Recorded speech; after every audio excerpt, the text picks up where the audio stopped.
Hello, कशा आहात तुम्ही सर्वजण? मस्त आहात ना? मस्तच राहा. आजचा दिवस सर्वांना आरोग्यदायी आणि आनंददायी जावो. सर्वप्रथम श्री स्वामी समर्थ. आज आपण देव कसे स्वच्छ करायचे आणि देवाची मांडणी कशी करायची हे या व्हिडिओमध्ये पाहणार आहोत. देव हा आपल्याला सांगत नाही की माझ्यासाठी तुम्ही हे आणा ते आणा किंवा हा खर्च करा, किंवा तो जो आहे आपल्याजवळ त्याच्यामध्ये आपण देवीची मांडणी आणि देवीची पूजा करू शकतो. फक्त आपल्या मनात भाव असला पाहिजे आणि आपली इच्छा असली पाहिजे. तर चला मग व्हिडिओला सुरू करूया.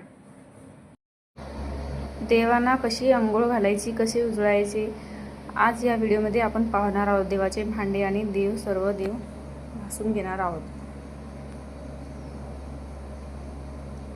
ही माता सरस्वती, हिला पण स्वच्छ करणार आहे मी. आता या व्हिडिओमध्ये मी तुम्हाला सर्व दाखवणार आहे.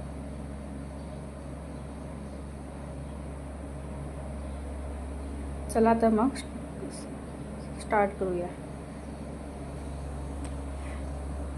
देवांना कधीही आसनावरच ठेवावे, खाली ठेवू नये, घासताना पण स्वच्छ करताना पण. आणि इथे मी पितांबरी पावडर घेतलेली आहे आणि मी पूर्ण पितांबरी पावडरने स्वच्छ करते. आणि त्याच्यानंतर हा लिक्विड आहे. या लिक्विडने मी सर्वप्रथम दिव्याची पूजा पहिले करावी, कारण की सर्वात पहिले अग्निदेवतेला स्थान द्यावा. अग्निदेवता प्रज्वलित करून मग आपण देवमांडणी करू.